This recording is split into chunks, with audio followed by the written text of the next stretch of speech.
Sorry for the delay in reviews. I have just now been out of rehab for a week after my attempt to commit suicide, where my mother found my body across the kitchen floor with stab wounds inflicted across the majority of my body. Still warm. How could this happen to me? I made my mistakes, got nowhere to run. The night goes on as I'm fading away. I'm sick of this life, I just wanna scream. How could this happen to me? You know what I like? Super Nintendo. What's not to like about it? This beast brought us innumerable classics that are still looked back on and treasured by gamers to this day. With its incredible graphics and sound capabilities, developers could finally create what, up to that point, were mere pipe dreams. But what's just as important as the games themselves is the peripheral needed to play them, and the Super Nintendo didn't fail on that part. With its design, the Super Nintendo set the standard for video game controllers to come, now sporting the now familiar shoulder buttons and the diamond layout for the face buttons. Fast forward about 15 years, and Nintendo has more or less abandoned the controller that they created that revolutionized the industry, instead opting for this weird remote looking thing. Have they gone off their rockers? What in the name of everything good in this world is this?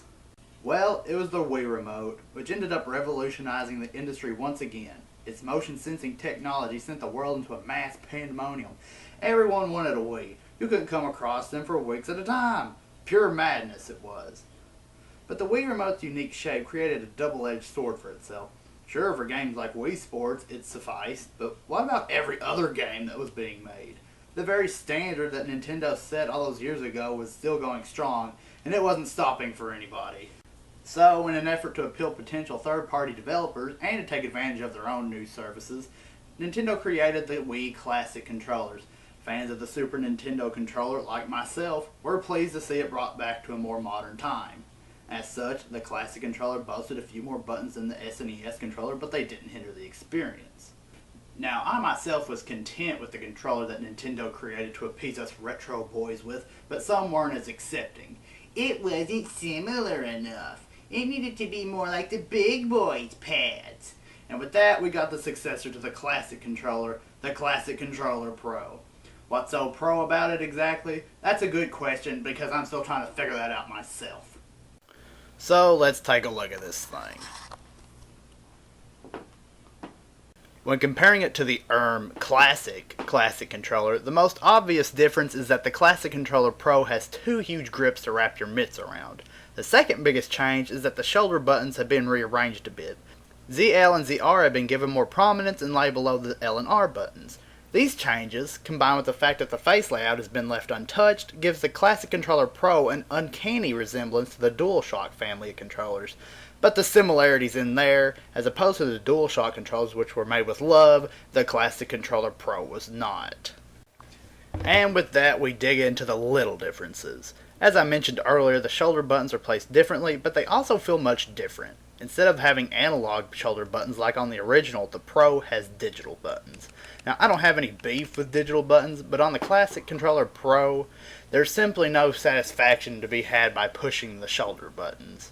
Secondly, I find this controller not to be one of the most ergonomic. While it does imitate the DualShock, it doesn't do it spectacularly.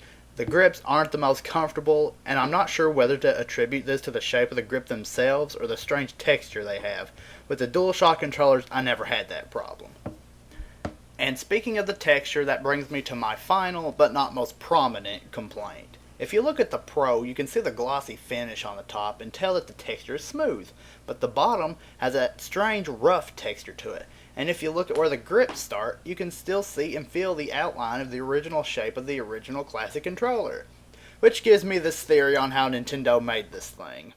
They sit there wondering on how to make a more, quote, familiar controller, when they spot a disposal bin of extra parts. They grab two plastic logs, grab a Classic controller, solder those bad boys together, the rest is history. But what attributes it does share with its predecessor, it gets it right. The face buttons are still as functional as ever, and it still contains the inconquerable Nintendo D-pad. So those aspects are applauded as always. So despite my bickering, I can't say that this is a downright terrible controller. It at least works, which is more than I can say for some other controllers I've had the misfortune of using. I simply prefer the original better, which is actually quite unfortunate for me, as Nintendo has more or less abandoned it entirely, as I cannot find it at retail anywhere. Give me my classic controller, dang it! Golly, this thing itches. I'm gonna take it off.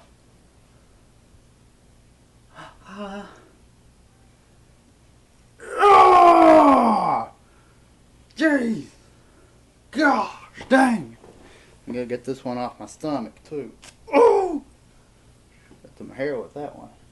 Ugh. Happy New Year, everybody.